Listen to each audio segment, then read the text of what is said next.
I've been at this for practically 40 years.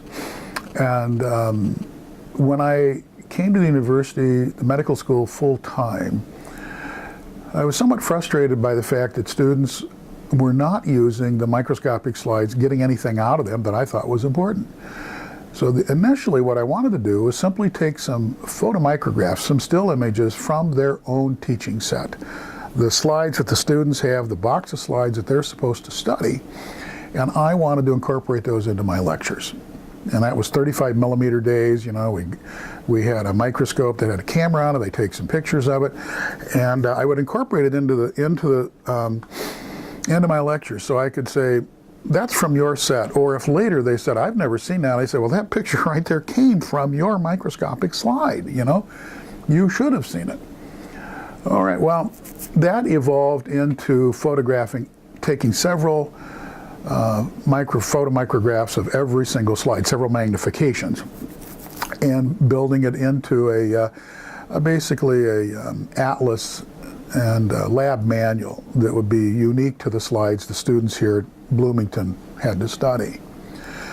Well, since all of those were eventually capable of being digitized, we digitized it and converted it to a website, and that was my first experience with that. And that aspect didn't really change. There were refinements of that as it went along, even though my part of it consisted only of still images. This was prior to virtual microscope days.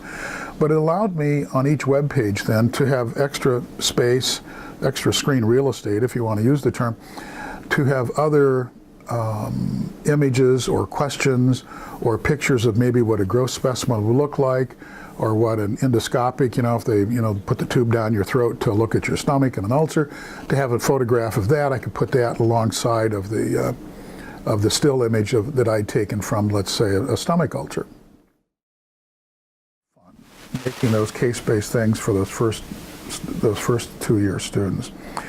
And we did screwy things. I became an angel and a devil. I'd dress up as a cowboy. I did all sorts of oddball things. And I had recorded messages from the Pope. I had recorded messages on the phone from your mother and things like that. And you might say, well, that was kind of fun. So there was a certain comedic aspect to this. But I heard one day down in our computer cluster, one student say something, which is what I had wanted to hear for a long time. He says to the other person, he goes, be sure you click on every link. You never know what you're going to see.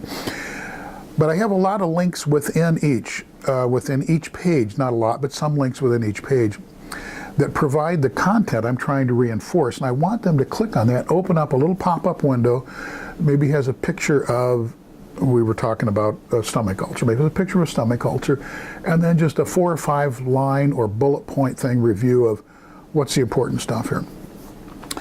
Well, if they're flying through it, they're not going to want to hit all those links, and they didn't. But when they realized that there may be some screwball things show up, they did.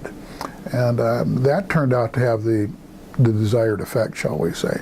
Plus, it gave me a chance to cut up in front of a camera.